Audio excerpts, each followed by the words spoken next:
नमस्कार दोस्तों, आप देख रहे हैं car and bike solution channel और मैं आपके साथ आपका दोस्त अवधेश चौहान उत्तर प्रदेश अलीगढ़ से हूं। तो दोस्तों, आज की वीडियो में आपको इस बाइक की टाइमिंग चेन जो आवाज़ कर रही है इसकी आवाज़ को ख़त्म करके दिखाऊंगा और वो भी फ्री में। अगर आपको वीडियो पसंद आए तो एक लाइक करना। तो चलिए आज का वीडियो शुरू करते हैं।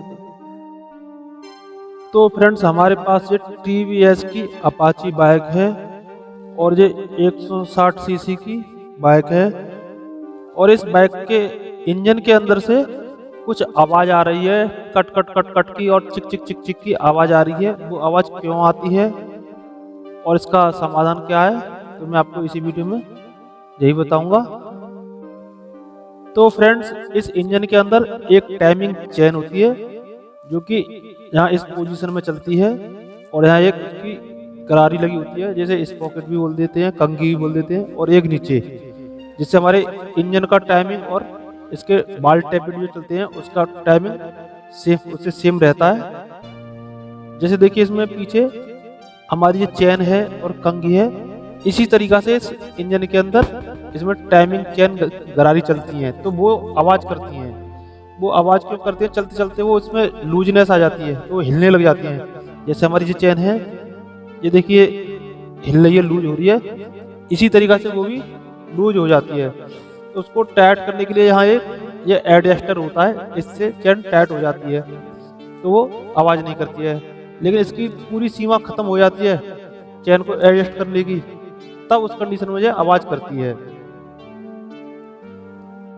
तो देखिए, इस कमी का समाधान करने से पहले मैं एक बार इस बाइक को स्टार्ट करके इसके इंजन की आपको साउंड सुना दूं।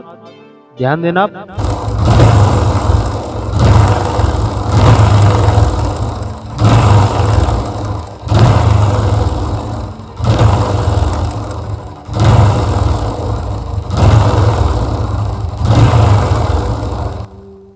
देखिए, अगर आपने ध्यान दिया हो तो इसमें एक अजीब सी आवाज आ रही है, जैसे हमारी पिछली चेन से आवाज आती है ना, जो सूखी चेन हो जाती है, कटर कटर की, हडर हडर की, ऐसी इसी तरीका से इसमें आवाज आ रही है यहाँ।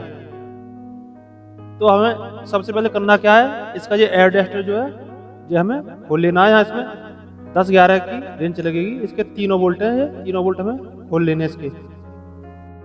अब इसके एडजस्टर को खोलने के लिए हमें 2 रेंज की जरूरत पड़ेगी। एक 10-11 की रेंज हो, इससे भी खुल सकता है वोल्ट। अगर आपका ज़्यादा टाइट वोल्ट होगा तो फिर उसमें 10-11 का पाना काम करेगा, क्योंकि ये रेंज इस पर फिसल जाती है वोल्ट पे, पाना की पकड़ बढ़िया रहती है। इस तरीका से हमें इसके ये वोल्ट खोल लेने हैं और ये बीच वाला हल्का ढीला कर लेना है।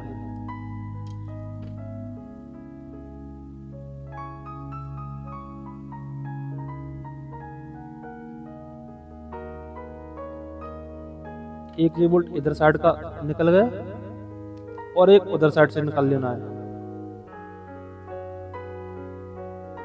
अब देखिए, इसका टाइमिंग चेन एडजस्टर जो है बिल्कुल बढ़ा हुआ है। इसमें एक स्प्रिंग लगी होती है जो कि वो इसे कम से कम इतना बाहर फेंक देती है, लेकिन फिलहाल में इसका घिसा हुआ है एडजस्टर, तो ये बिल्कुल बाहर नहीं फेंक रही है।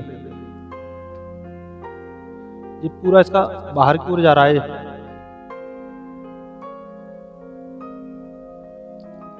देखिए, इस एडजस्टर के अंदर एक स्प्रिंग होती है जो कि इसकी रॉड को बाहर ढकेलती है। देखिए, मैं छोड़ूंगा धीरे धीरे तो ये बाहर आती रहेगी और ये बाहर आने के बाद फिर भीतर नहीं जाती है। इसको दोबारा यहाँ पेचकस से कस के देखोगे तो अंदर ये दोबारा वापस अंदर आ जाएगी और छोड़ने के बाद फिर वहीं पहुंच जाएगी। देखिए, मैं छोड़ूंगा इसे, छोड़ने के बाद वहीं पहुंच जाएगी। देखिए, जब हमारी नई टाइमिंग चेन और उसके पैड होते हैं तो ये लगभग आधा इंची उस पर दाब डालती है। आधा इंची की स्प्रिंग जो है, देखिए यहाँ से यहाँ तक इतनी डालती है। लेकिन अब देखा जाए इसमें, देखिए यहाँ अंदर मैं इस पेचकस को डाल रहा हूँ तो ये पेचकस इतना जा रहा है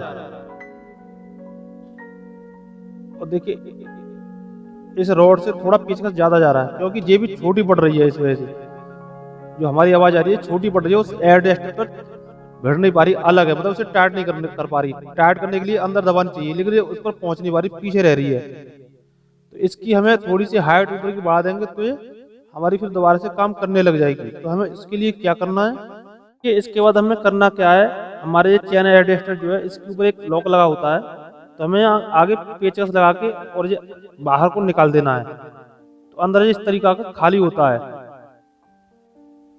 देखिए इस चैन एडजस्टर में जो हमारी आगे जो नॉब चलती है इसकी लंबाई लगभग 1 इंची के करीब है।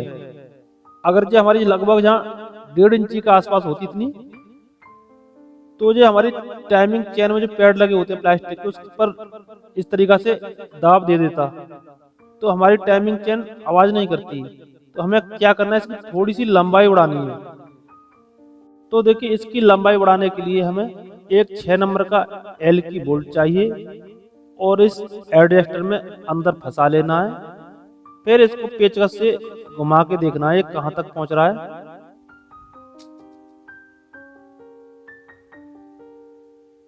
देखिए लगभग इसमें आधी इंची करीब गैप रह जाता है। तो हमें करना क्या है, जी बोल्ट जहां से हमें काट देना है लगभग आधी इंची से, तो आधी इंची बोल्ट हमारा जहां तक पहुंच जाएगा, तो इसमें इसके अंदर एक स्प्रिंग और पिन होती है वो टकराएगी नहीं, और ये आधी इंची इसमें अंदर आ जाएगा इस तरीका से। मैं आपको इसको काट के दिखा दूं एक बार। देखिए इस बोल्ट को मैंने काट दिया है और देखिए इसमें डाल के देखता हूँ यहाँ तक पहुंच रहा है। फिर इसको मैं घुमा के एक बार देखता हूँ। देखिए बोल्ट हमारे साथ काम कर रहा है। देखिए आपके मन में एक ख्याल आया होगा कि हमने ये बोल्ट ही क्यों काटा है, इस पर तो डायरेक्ट इस ढिमरी को भी हम लगा सकते थे। देखिए अगर इस ढिमरी को आप किसी एलआरआईट से या एलपी से या फेविक्विक से इसको लगाओगे तो हमारी मोटरसाइकिल जो है लगभग 100-125 डिग्री तक गर्म हो जाती है, और गर्म होकर फेविक्विक और एलआरआईट की पकड़ जो है कमजोर हो जाती है। उससे ये बोल्ट हमारा छूट के नीचे इंजन में गिर जाएगा। इंजन में गिरने पर इसके क्रैंक और टाइमिंग चैन वगैरह किसी में भी वो बोल्ट जा सकता है, जिससे हमारी गाड़ी के इंजन के अंदर और पार्ट टूट सकते हैं, जिससे इंजन का एक्सीडेंट हो जाएगा। तो ये उसकी सुरक्षा के लिए ही हमने बोल्ट को इसमें काट के फिट कर रहे हैं। देखिए एक बार ये चैन इस तरीके से रख जाएगा तो ये बाहर नहीं निकलेगा। तो फ्रेंड्स इस बोल्ट को हमें इस बोन टाइट से चिपका लेना है। और फ्रेंड्स इस बोल्ट को चिपकाने से पहले हमें अच्छे से साफ कर लेना है। अगर इसमें मोमी ऑयल की चिकनाई होगी तो हमारी एलआरआईट इस पर चिपकेगी नहीं। भीतर बाहर से ढंग से इसको साफ कर लेना है। और फ्रेंड्स इस बॉन्ड टाइट में हमारे 2 ट्यूब निकलते हैं, दोनों को बराबर बराबर मात्रा में हमें मिला लेना है। अब देखिए ये दोनों का पेस्ट जो है हमें अच्छे से मिला लेना है।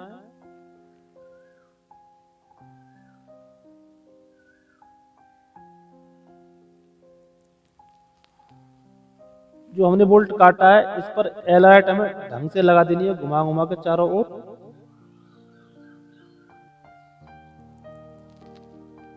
अब इस एडजस्टर में हमें इस बोल्ट को लगा देना, लगा के इस तरीका से कर देना है। सीधा रखना, अगर उल्टा रखोगे तो इसमें एलआरआईट अंदर चली जाएगी, वो जानी नहीं चाहिए। अब इसको 5 मिनट के लिए हम सुखाने के लिए छोड़ देंगे, उसके बाद में इसको फिट करेंगे। तो फ्रेंड्स इस एडजस्टर को हमने चिपकाने के बाद 10 मिनट के लिए धूप में रख दिया था। अब ये अच्छे से चिपक गया है। अब इसको हम इसके अंदर सेट कर लेंगे। देखिए इसका अब ये गैप बढ़ चुका है यहाँ, अब ये इससे ज्यादा अंदर नहीं जा रहा है। अब इसमें हमें करना क्या है,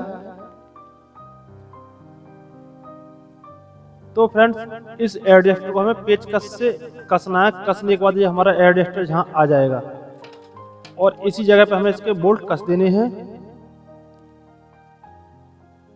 और रिंच से अच्छे से टाइट कर देने हैं।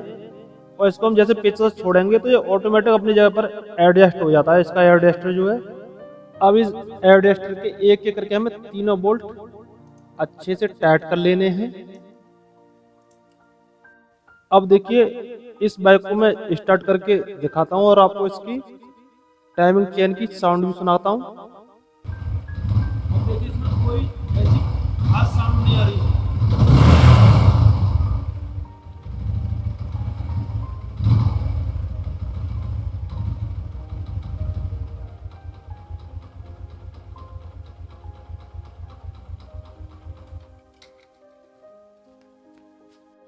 देखिए अब हमारी बाइक की टाइमिंग चेन कोई आवाज नहीं कर रही है, केवल इसमें इंजन की ही आवाज आ रही है। और ये तरीका जो है 100% वर्क करता है और बढ़िया है। लेकिन आप इसको केवल एक बार ही इस्तेमाल कर सकते हैं, ऐसा नहीं मान लो 1 वोल्ट फिर कम पड़ जाए फिर दोबारा इस पे आगे एक लगा दो, ऐसा नहीं होगा।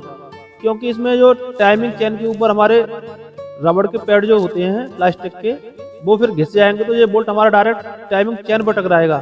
तो इससे आप केवल 20,000 किलोमीटर तक मोटरसाइकिल को चला सकते हैं इस जुगाड़ से, उससे ज्यादा नहीं। अगर ज्यादा चलाओगे तो फिर रबड़ के पैड कट जाएंगे, ये बोल्ट डायरेक्ट चेन पर चलेगा, फिर उसमें इंजन को और ज्यादा दिक्कत बढ़ने की समस्या बन सकती है। केवल 20,000 किलोमीटर तक का ही ये सॉल्यूशन है। अगर आपको वीडियो पसंद आई हो तो एक लाइक करें। मिलते हैं अगली वीडियो में। वीडियो देखने के लिए धन्यवाद।